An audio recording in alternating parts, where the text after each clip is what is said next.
ഇന്ന് നമ്മൾ ഉണ്ടാക്കാൻ പോകുന്നത് നല്ല ടേസ്റ്റുള്ള നല്ല സിമ്പിളായിട്ട് ഉണ്ടാക്കാൻ പറ്റിയ വൈറ്റ് സോസ് പാസ്ത. ഇത് വെജിറ്റബിൾസ് ഒക്കെ ചേർത്തുണ്ടാക്കുന്നതാണ്. അതുകൊണ്ട് കുട്ടികൾക്ക് കൊടുക്കാൻ വളരെ നല്ലൊരു ഐറ്റമാണ്. എല്ലാവർക്കും ഇഷ്ടപ്പെടുന്ന ഒരു ടേസ്റ്റും ഫ്ലേവറും ആണ്. അപ്പോൾ നമുക്ക് നോക്കാം, ഇത് വളരെ എളുപ്പത്തിൽ ഉണ്ടാക്കാൻ പറ്റിയതാണ്. ഞാൻ യൂസ് ചെയ്യുന്ന measurement standard cup and table spoon measurements ആണ്. ഒരു കപ്പ് 240 ml കപ്പാണ്. അപ്പോൾ ഏറ്റവും ആദ്യം നമുക്ക് ആവശ്യമുള്ളത് പാസ്റ്റയാണ്. പെന്നെ പാസ്റ്റയാണ് ഉപയോഗിക്കുന്നത്. 2 കപ്പാണ് എടുത്തിരിക്കുന്നത്. പെന്നെ പാസ്റ്റയാണ് ഈ ഡിഷിന് വേണ്ടി വൈറ്റ് സോസ് പാസ്റ്റയ്ക്ക് ഏറ്റവും നല്ല ടെക്സ്ചറും ഫ്ലേവറും അബ്സോർബ് ചെയ്യുന്ന ഒരു ടൈപ്പ് പാസ്റ്റ. ഇത് ഉപയോഗിക്കാൻ പറ്റിയെങ്കിൽ ഇതാണ് നല്ലത്. അപ്പോൾ 6 കപ്പ് വെള്ളം ഒരു സോസ് പാനിൽ ഇട്ടിട്ട് അത് തിളപ്പിക്കാൻ ഇട്ടിട്ടുണ്ട്. അതിൽ 1 ടീസ്പൂൺ ഉപ്പും ചേർത്തിട്ടുണ്ട്. തിളച്ച് വരുമ്പോൾ നമുക്ക് പെന്നെ പാസ്റ്റ അതിലേക്ക് ആഡ് ചെയ്ത് ഇത് ഒന്ന് കുക്ക് ചെയ്തെടുക്കണം. കുക്ക് ചെയ്തുകൊണ്ടിരിക്കുമ്പോൾ ഇടയ്ക്ക് 2-3 പ്രാവശ്യം ഒന്ന് മിക്സ് ചെയ്ത് കൊടുത്താൽ മതി. പാസ്റ്റ തമ്മിൽ ഒട്ടിപ്പിടിക്കാണ്ടിരിക്കാൻ വേണ്ടിയിട്ടാണത്.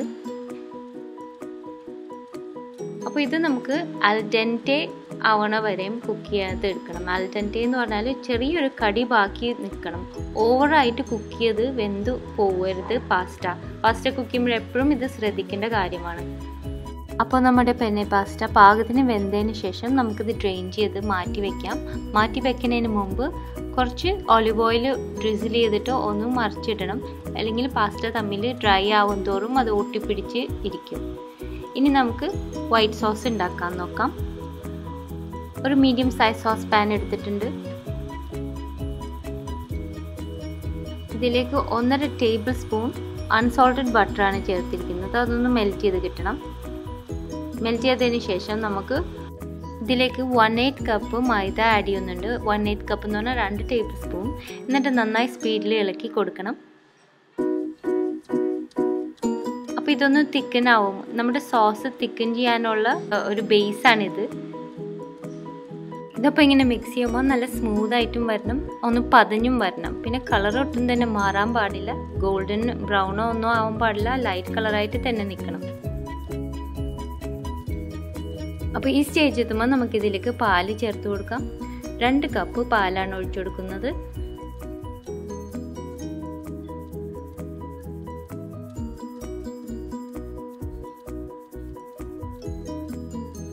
ഇനി ഇത് ഒരു ഫോർക്കോ അല്ലെങ്കിൽ വിസ്കാണ് ഞാനിപ്പോൾ ഇവിടെ ഉപയോഗിക്കുന്നത്. നന്നായിട്ടൊന്ന് മിക്സ് ചെയ്ത് കൊടുക്കണം.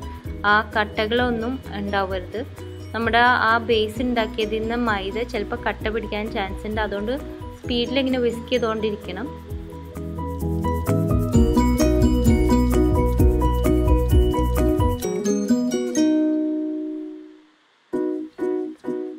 അങ്ങനെ നമുക്ക് കാണാം നമ്മുടെ പാല് ഇങ്ങനെ തിക്കനായിട്ട് വന്നുകൊണ്ടിരിക്കും. നമ്മുടെ ആ ബേസ് യൂസ് ചെയ്തിരിക്കുന്ന കാരണം അതിങ്ങനെ തിക്കൻ ചെയ്ത് നല്ലൊരു കട്ടിയുള്ള ക്രീം ആയിട്ട് മാറി വരും.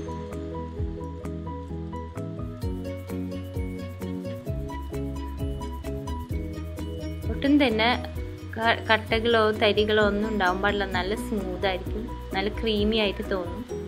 അപ്പോൾ ഈ ഒരു സ്റ്റേജ് എത്തി ഇങ്ങനെ ആയി കിട്ടുമ്പോൾ നമുക്ക് ഇതിലേക്ക് കുറച്ച് മുളക് പൊടി, ഒരു 1/4 ടീസ്പൂണിനേക്കാളും കുറവ് മുളക് പൊടിയാണ് ചേർത്ത് കൊടുക്കുന്നത്. കൂടി പോകണ്ട. പിന്നെ നമുക്ക് ആവശ്യമുള്ളത് ജാതിക്കപ്പൊടിയാണ്.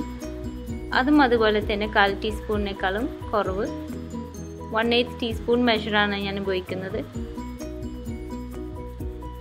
ഫ്രഷ് ആയിട്ട് ഗ്രേറ്റ് ചെയ്ത ജാതിക്കയാണെങ്കിൽ അതാണ് ഏറ്റവും നല്ലത്.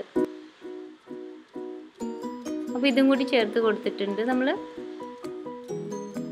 നന്നായി ഒന്ന് മിക്സ് ചെയ്ത് കൊടുക്കാം. ഇതിന് ആവശ്യത്തിന് ഉപ്പും കൂടി ചേർത്ത് കൊടുക്കുന്നുണ്ട്.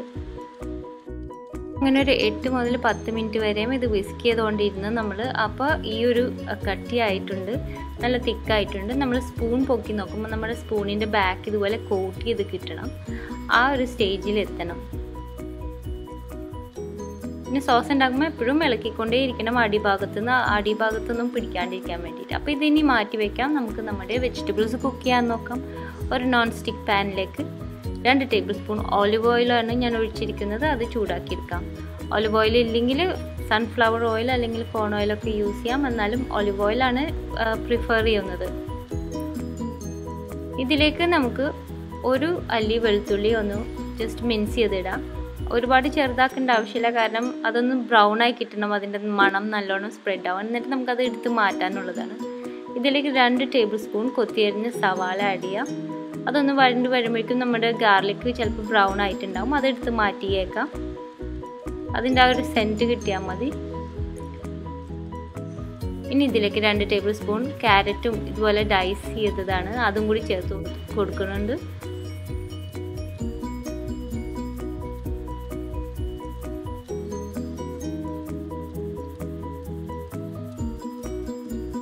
അടുത്തതായിട്ട് നമുക്ക് ബ്രോക്കലി ആഡ് ചെയ്യാം. ഒരു 5 or 6 ചെറിയ ഫ്ലോററ്റ്സ് ആയിട്ട് കട്ട് ചെയ്ത ബ്രോക്കലിയാണ്.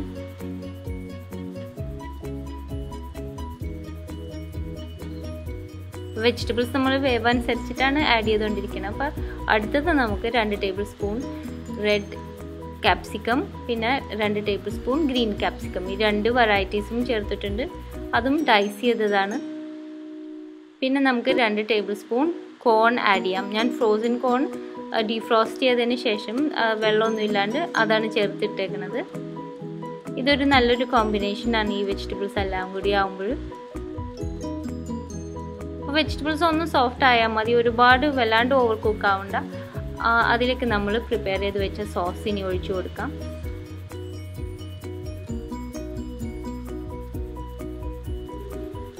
ഒന്നും കൂടി ഒന്ന് മിക്സ് ചെയ്യാം. വെജിറ്റബിൾസിൻ്റെ ഫ്ലേവറും ആ ക്രീമിനൊന്ന് പിടിക്കാൻ വേണ്ടിയിട്ടാണ്.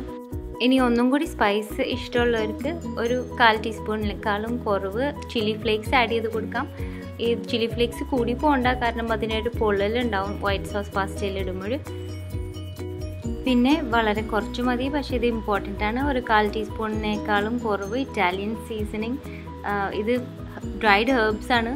ഈ ഡ്രൈഡ് ഹെർബ്സിൻ്റെ കോണ്ടൻസ് ബേസിൽ, ഒറെഗനോ, സേജ്, റോസ്മറി, മാർജറാമും തൈമുമാണ്.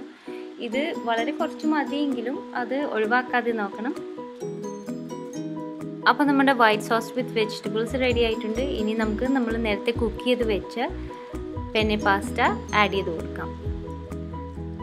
നമ്മൾ ഡ്രെയിൻ ചെയ്തപ്പോൾ തന്നെ ഇതിൽ ഓയിൽ ഡ്രിസിൽ ചെയ്തിരുന്നതുകൊണ്ട് ഇതൊന്നും ഒട്ടി പിടിച്ചിട്ടില്ല.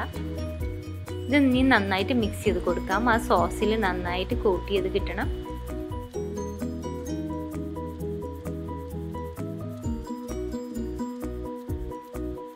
ഇതിലേക്ക് ഇനി നമുക്ക് 1/4 കപ്പ് ഫ്രഷ് ക്രീം, അമുൽ ക്രീമൊക്കെ പോലെ ക്രീമും കൂടി ആഡ് ചെയ്ത് കൊടുക്കണം. എന്നിട്ട് നന്നായി ഒന്ന് മിക്സ് ചെയ്ത് കൊടുക്കണം. അങ്ങനെ മിക്സ് ചെയ്ത് നമ്മുടെ ക്രീമൊക്കെ നന്നായി അബ്സോർബ് ചെയ്ത് അതിലേക്ക് മിക്സായി പോയിട്ടുണ്ട്.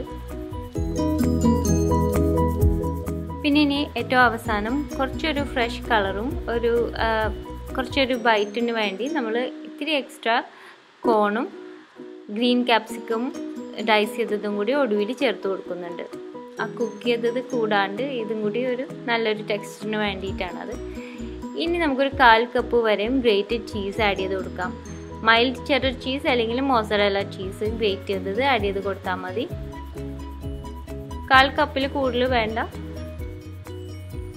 ഇതിനി ഒന്ന് ഇളക്കി ചൂടായി ആ ചീസ് മെൽറ്റ് ചെയ്യണ വരെയും നമുക്കൊന്ന് മിക്സ് ചെയ്ത് കൊടുക്കാം.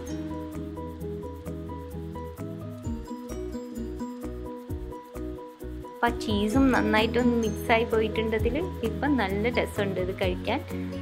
റെഡി ആയിട്ടുണ്ട് നമ്മുടെ വൈറ്റ് സോസ് പാസ്ത.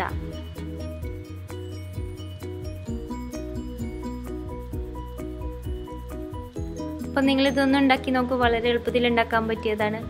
ഇവിടെ വൈറ്റ് സോസ് പാസ്റ്റൻ്റെ കൂടെ എന്തെങ്കിലും ഗ്രിൽഡ് ചിക്കനൊക്കെ സെർവ് ചെയ്യാറുണ്ട് ഞങ്ങൾ, അല്ലെങ്കിൽ ഗ്രിൽഡ് ഫിഷിനായിട്ടും നന്നായി ചേരുന്നതാണ്. ട്രൈ ചെയ്ത് നോക്കിയിട്ട് വിവരം അറിയിക്കണം കേട്ടോ.